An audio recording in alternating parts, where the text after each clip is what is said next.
I'm Harrison Graham. Here's what we got coming up on Chicago Bears Now. Albert Breer, a top NFL insider with Sports Illustrated, makes the rounds on different shows. He has linked 3 free agents to Chicago in a recent Q&A article that he did. He got a Bears question and mentioned 3 players in particular. And I do want to mention, Breer, ever since Ryan Poles has been the Bears general manager, has had a lot of scoops. So he's tapped into the Bears organization. And this was the question he got. He does these weekly Q&A articles. And a Bears fan asked him, quote, will the Bears look to add a running back or an edge position before the season starts, or are they happy with what they have? Here is how Breer answered that question. He says, I think it's all relative to what's out there. So they'll get a look at Za'Darius Smith and Roschon Johnson at running back, talking about in training camp, and Montez and Dayo Odeyingbo on the edges when the pads go on. And then maybe consider some guys such as Jamal Williams at running back, or Zidarius Smith or Matthew Judon as edge rushers. Guys we have certainly talked about on the show, especially Zidarius Smith. Not as much time on Jamal Williams, but we will kind of hit all 3 of these players and why they could be on the Bears' radar. Because even though this wasn't like a reporting article from Breer, he has conversations with people inside the Bears building. That's pretty well documented, so I don't think he mentioned those guys by accident. Before we do so, though, I want to remind you guys to subscribe to the channel. If the Bears make a big signing, we're going to break it down, could even go live, so hit that subscribe button, turn on the notifications so you never miss out. Our goal is to hit 125,000 subs by the first preseason game. Let's make it happen. We're just over 700 away.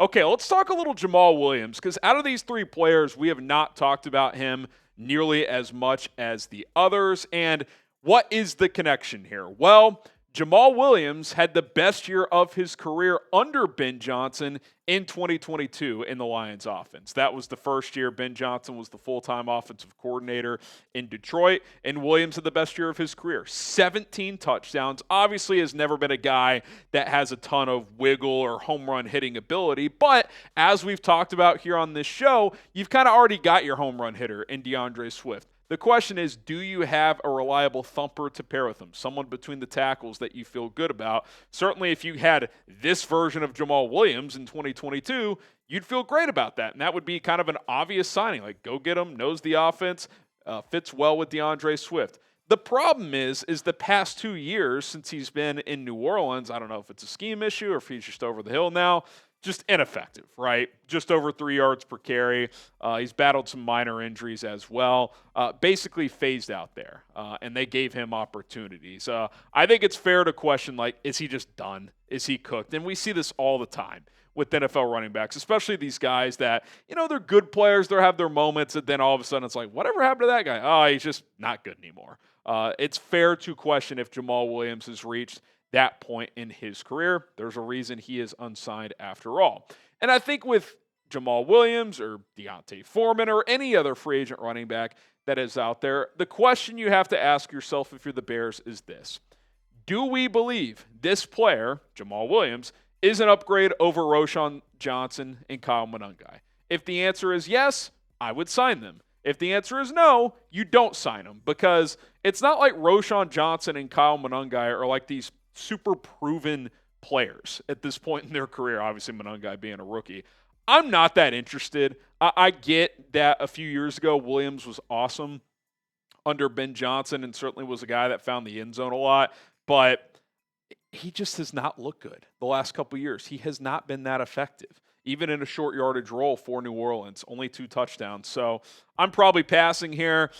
Listen, if it's like a vet minimum camp, come battle for a roster spot type of deal, that's never a bad type of contract, but I would rather be patient at the running back spot and see if an intriguing guy gets cut by another team or see if a trade option becomes available, because I just don't think Jamal Williams is moving the meter, and I'd rather see what Monangai has, if I'm being completely honest. Okay, a couple of edges now. We'll start with Matthew Judon, who, again, the connection there is pretty clear, and we will discuss that here in a moment. But first, we have an awesome deal for you guys. These short sleeve hoodies, which are great this time of year, on sale. They were $55. Now they're $33. Quick math, that's about 40% off. get one today at chatsports.com/Bears hoodie. You got the short sleeve hoodie going on right there. Good looking as well. You got the big Bears in Chicago and orange lettering, the Bear logo as well. I'm going to get one of these myself, I think. Chatsports.com/Bears hoodie. 40% off, limited time only. Take advantage of this deal. The link is in the comments and description of this video. Click and shop today and take advantage. Okay, so what's the connection with Matt Judon and the Bears? Well, 12 months ago, they tried to trade for him, or I guess 10, 11 months now. It was at the end of training camp. The Bears offered a third-round pick for Judon. So did Atlanta. And if I remember correctly, the Patriots basically gave Judon the choice. They were like, we feel like those picks are going to be in similar range. You pick. He wanted to go to Atlanta. I think that was a good thing for the Bears and a bad thing for Matt Judon, if I'm being completely honest. He was not that effective with the Falcons last year. 5.5 sacks, not nothing, but certainly not the double-digit sack guy he had been in previous years in New England. Obviously, that turned out to be a win for the Bears. Why? They didn't give up a third-round pick, and two, they weren't good last year anyway. I don't think Matt Judon would have been the difference in the Bears winning 5 versus 10 games last year. But what now? Like, he's a free agent now. Do you revisit that? Can you get him at a super cheap cost? I think that's certainly a possibility. Well, first question you have to ask is, does he fit in with Dennis Allen and what Dennis Allen wants? He's certainly heavy enough. He usually plays about 270. He has almost 34-inch arms. So despite playing almost exclusively in 3-4 schemes in his career, I do think he fits most of the measurables Dennis Allen looks for. Now, he also had a loose quote recently where he was like, yeah, I had to drop back like 60% of the time in Atlanta.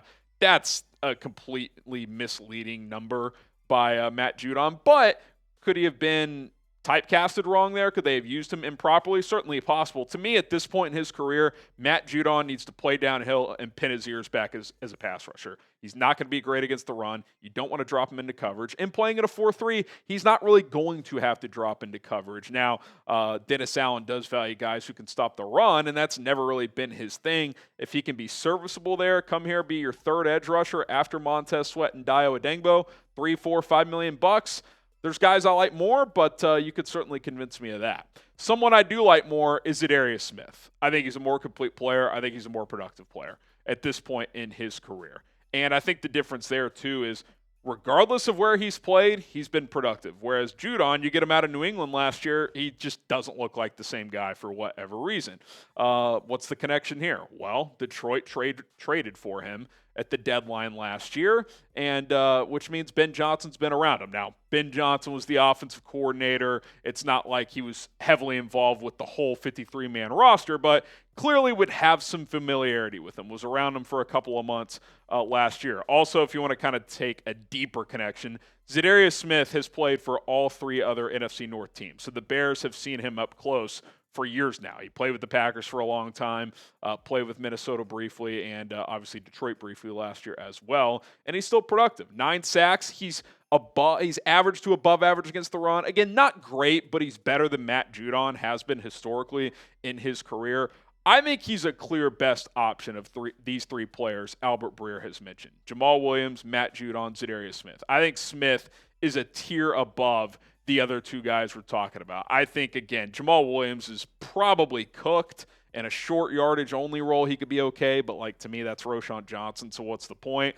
And Matt Judon, while I still think there could be something there, I am pretty confident that there is something there with Zidarius Smith. Now, he might cost a little bit more, so all these different factors play a role, but if you're asking me in a vacuum, who would I want to sign out of these 3 players? It's pretty easily Zidarius Smith. Now, you guys let me know who you would like to sign out of these 3 guys. Jamal Williams, Matt Judon, or Zidarius Smith. Type JW for Jamal, MJ for Matt Judon, or ZS for Zidarius Smith. Again, I'm going to go with Zidarius Smith. All right, my name is Harrison Graham. Appreciate everybody for tuning into the show. Again, if the Bears make a notable signing, really any signing, especially this time of year, we're going to have a video breaking it down, so hit that subscribe button, and we'll have you covered.